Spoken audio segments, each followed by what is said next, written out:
Badan SAR Nasional atau Basarnas belum menggunakan alat berat untuk mengevakuasi korban yang tertimpa bangunan musola Pondok Pesantren Al-Qazini di Sebuduran, Sidoarjo, Jawa Timur.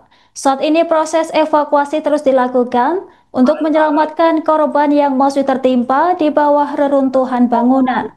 Hingga hari ketiga evakuasi, Rabu 1 Oktober, sebanyak 11 korban telah berhasil dievakuasi, 3 diantaranya meninggal dunia dan masih ada korban lain dalam kondisi kritis.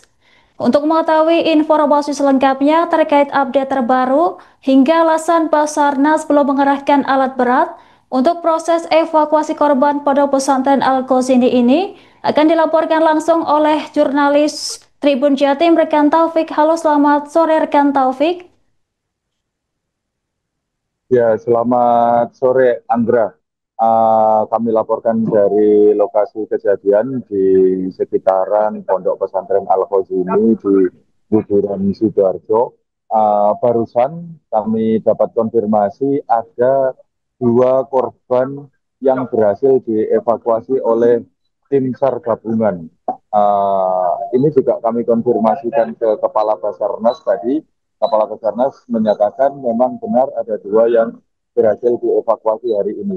Dari dua korban itu, satu dievakuasi sudah dalam keadaan meninggal dunia dan satunya masih dalam kondisi hidup. Informasi yang kami terima, yang hidup ini adalah korban atas nama Haikal, yaitu santri yang videonya sempat viral di berbagai media sosial sejak beberapa waktu lalu, yang sempat berkomunikasi dengan petugas SAR begitu dan sempat menceritakan kondisinya selama berada di bawah reruntuhan. Sampai sekarang evakuasi terus dilakukan oleh tim SAR gabungan. Evakuasi ini dijalankan 24 jam penuh oleh sekitar 360-an petugas SAR. Mereka bergantian setiap 3 jam. Kami laporkan juga, Andra, sejauh ini sejumlah alat berat sudah berada di sekitar lokasi, di standby-kan begitu, namun belum digunakan. Kenapa? Karena atas pertimbangan oleh Basarnas dan beberapa pihak, kondisi bangunan yang rawan runtuh, sementara di bawah reruntuhan masih ada sejumlah korban yang masih hidup. Bahkan ada beberapa yang masih berkomunikasi, ada yang juga masih hidup, cuman belum tidak bisa berkomunikasi begitu. Tapi mereka memberikan sinyal seperti kakinya bergerak, tangannya bergerak, dan sebagainya. Petugas selain berusaha mencari mengevakuasi mereka juga terus memberikan oksigen, memberikan makanan, memberikan minuman supaya mereka masih bisa bertahan sambil menunggu bisa dievakuasi. Nah, karena tidak menggunakan alat berat, petugas proses evakuasinya dengan cara membuat lubang dari bawah. Jadi ada petugas yang berusaha masuk dari sela-sela reruntuhan itu untuk menjangkau para korban. Ada juga yang dibuatkan lubang dari tanah begitu untuk bisa masuk ke dalam untuk menjangkau para korban supaya bisa dievakuasi. Data yang berhasil kami himpun sejauh ini sudah ada 4 korban meninggal dunia yang berhasil dievakuasi. Kemudian ada 23 korban mengalami luka berat, masih menjalani perawatan di beberapa rumah sakit, termasuk di Rumah Sakit Umum Daerah Sidoarjo dan di RSI Siti Hajar Sidoarjo. Mereka menjalani perawatan di sana. Selain itu juga ada sekitar 75 korban yang mengalami luka ringan begitu dan sebagian sudah dibolehkan pulang. Sejumlah pihak terus berdatangan memantau kondisi evakuasi yang dilakukan petugas gabungan di lokasi kejadian. Barusan tadi juga ada Menteri Sosial yang memastikan semua proses di sini bagus. Menurutnya dia mendapat perintah dari Prabowo Subianto Presiden untuk memastikan konsumsi atau permakanan bagi keluarga korban dan para santri, termasuk para petugas yang sedang melakukan evakuasi, aman. Tadi Kusipul itu juga sudah memantau dapur umum. Sementara di sekitaran lokasi memang ada ratusan wali santri yang masih bertahan di sini. Mereka harap-harap cemas menunggu santri atau anak-anaknya agar bisa segera dievakuasi. Mereka juga ada yang istirahat di sekitar rumah-rumah warga, ada juga yang di kampus milik Yayasan Al-Khazini di Buduran, Sidoarjo. Demikian Anggra kami laporkan dari Sidoarjo, Jawa Timur. Baik, terima kasih rekan Taufik. Selamat bertugas kembali. Ada satu korban yang masih bisa memberikan respon secara langsung dan kami sedang membuat tunnel di bawahnya untuk memberikan kesempatan pembebasan korban karena dia tidak bisa menggerakkan tubuhnya sama sekali karena berada di bawah himpitan bordes. Dan mohon izin saya sampaikan faktor analisis sebelum dan sesudah kegempaan semalam. Sebelum kegempaan, posisi bordes kurang lebih sekitar 15 cm dari surface atau dari lantai. Dengan posisi korban masih bisa menggerakkan kepala. Namun setelah pasca kegempaan semalam, posisi bordes turun signifikan, kurang lebih 10 cm. Turun tinggal tersisih. Sekarang kita bayangkan berapa diameter lingkar kepala untuk anak usia rata-rata remaja. Ini kurang lebih sekitar 10 sampai 12. Nah, sehingga dengan ketinggian ini kami ingin memberikan gambaran bahwa kesulitan kami ini adalah bagaimana mempertahankan nyawa target, tapi akses yang kita gunakan memang membutuhkan waktu yang lebih lama karena kami tidak kekurangan peralatan. Seperti Bapak lihat, semua peralatan baik yang sifatnya pneumatik ataupun dia gas ataupun dia peralatan yang manual ada semua. 375 personil gabungan semua rata-rata membawa peralatan dan bisa Bapak lihat di daftar potensi dengan peralatannya. Artinya kita tidak kekurangan peralatan. Namun kehati-hatian yang kita kedepankan untuk memberikan kesempatan seperti tadi kabar sampaikan, satu nyawa sangat berharga. Lalu kemudian fase pertama 72 jam itu adalah rescue phase atau fase penyelamatan. Setelah 72 jam nanti akan kita asesmen kembali apabila kondisi ini membuat status berubah dari responsif menjadi unresponsif, tentu kami akan melaksanakan konsolidasi kembali melibatkan pada pihak keluarga. Kita akan merubah metode pendekatan terhadap korban dengan menggunakan peralatan berat. Akan kita ambil satu persatu puing yang ada. Namun dalam fase ini tentu sudah berubah dari fase rescue menjadi fase recovery. Nah, tadi pada saat pengangkatan rescue team ataupun orang yang berinteraksi di bawah ini sudah harus berada di luar titik aman karena kita menghindari dampak akibat penetrasi alat yang menekan ataupun dia menahan dan memotong peralatan patahan atau potongan ini menjadi potongan yang lebih aman untuk di hold dan diangkat lalu kemudian dipindahkan ke sisi yang lebih aman.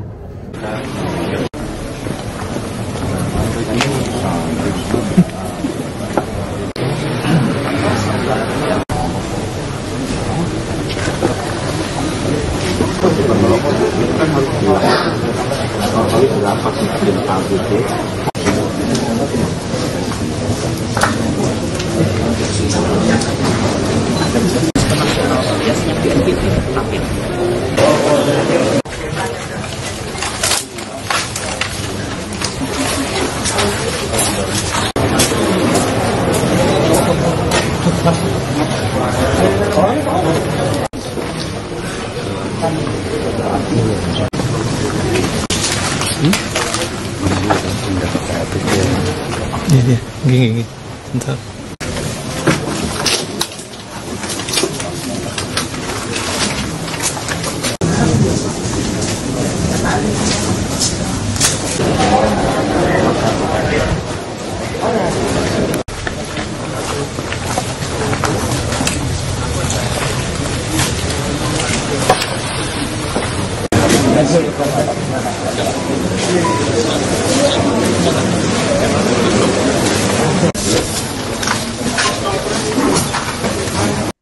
Tim SAR gabungan memastikan penyebab ambruknya bangunan 3 lantai musola Pondok Pesantren Al-Ghazini Sidoarjo, Jawa Timur disebabkan oleh kegagalan konstruksi. Bangunan yang digunakan sebagai musola di area asrama putra itu roboh saat para santri sedang melaksanakan sholat asar berjamaah pada Senin 29 September 2025. Tragedi ini menimbulkan puluhan santri dan evakuasi masih berlangsung hingga kini. Sebanyak 91 orang diperkirakan masih berada di bawah reruntuhan. Sementara itu, tim SAR bekerja sama dengan ahli konstruksi dari Institut Teknologi 10 November atau ITS Surabaya dalam menganalisis penyebab runtuhnya bangunan. Hasil awal menunjukkan adanya model reruntuhan pencek, yaitu keruntuhan progresif di mana lantai runtuh secara vertikal dan bertumpuk. Pernyataan ini disampaikan langsung oleh Kepala Subdirektorat Pengendali Operasi Bencana dari Direktorat Operasi Kantor Basarnas Pusat, Emi Fraser pada Rabu 1 Oktober 2025. Menurutnya, pusat gravitasi struktur yang bergeser ke sisi kiri bangunan diduga memperparah kondisi ini. Perbedaan ketinggian lantai dasar turut menyebabkan akses evakuasi tertutup. Tim SAR hanya bisa berkomunikasi dengan korban yang masih hidup melalui interaksi suara. Adapun alat kamera pencarian fleksibel digunakan untuk menjangkau celah-celah kecil di antara tiang utama. Namun kondisi reruntuhan menunjukkan kolom tengah hampir berbentuk setengah lingkaran. Hal ini mempersempit ruang pencarian dan menyulitkan proses evakuasi. Kesimpulan sementara menyebutkan bangunan gagal menahan beban sesuai standar konstruksi. Akibatnya tercipta void atau ruangan sempit di dalam reruntuhan yang sulit diakses tim penyelamat. Kondisi umum yang dapat kami sampaikan dan kita sama-sama bisa melihat sendiri dari lokasi bahwasanya konstruksi bangunan yang utamanya dari 4 lantai, lalu kemudian akibat kegagalan konstruksi ini jatuhnya adalah kegagalan konstruksi, kemudian berubah menjadi tumpukan atau istilah internasional itu pancake model. Nah, dari pancake model ini kalau kita lihat gravity of center-nya itu ada di posisi sepertiga posisi ke arah kiri. Kalau kita lihat dari sisi sebelah kanan, Pak ya. Kemudian dari posisi trap yang ada di bawah ini ada perbedaan ketinggian antara level di bangunan bagian dasar, sehingga pada saat posisi gravity of center yang ada di posisi tengah ini menutup akses, maka akses di sebelah tertutup sama sekali karena sudah sama-sama flat dengan lantai dasar. Nah, sehingga untuk bisa mengakses ke ruangan sebelah, kita hanya bisa menggunakan dengan interaksi suara atau verbal dengan voice, panggilan, lalu juga kemudian dengan menggunakan flexible search cam yang kami bisa masukkan ke celah terkecil yang ada di himpitan main column atau kolom tiang utama yang ada di main of centernya. Lalu kemudian kalau Bapak-Bapak lihat dari konstruksi yang ada di kolom utama tengah itu posisinya hampir berbentuk U-shape. Artinya kalau kita melihat konstruksi dari sebuah bangunan secara standar, standarnya adalah apabila dia mengalami kegagalan konstruksi harusnya dia patah, bukan melengkung. Atau artinya kalau kita melihat ini adalah elastisitasnya sangat tinggi. Artinya kalau kita bicara melihat dari bukti nyata saat ini, maka kemampuan dia untuk menahan beban secara keseluruhan ini tidak sesuai dengan beban yang ada di sana. Akibatnya adalah maka tercipta void, ruang celah sempit yang ada di dalam yang kesulitan untuk kita bisa akses.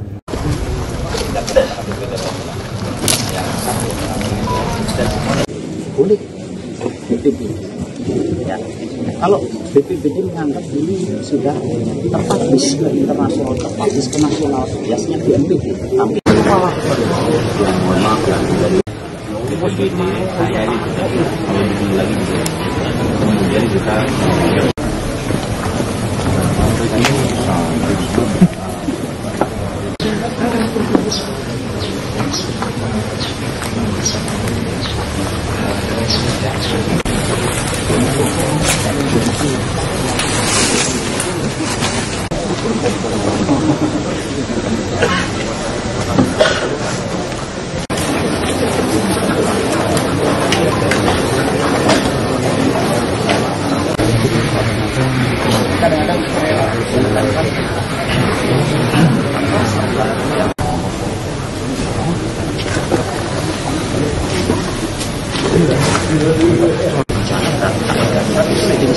pasti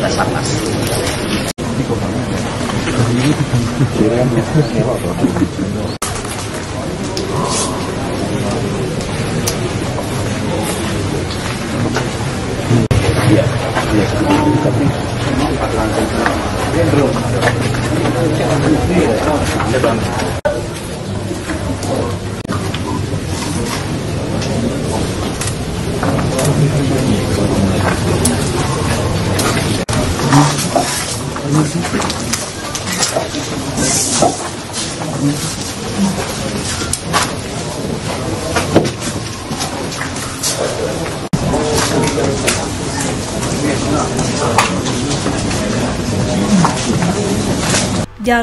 Tribun X sekarang, menghadirkan lokal menjadi Indonesia.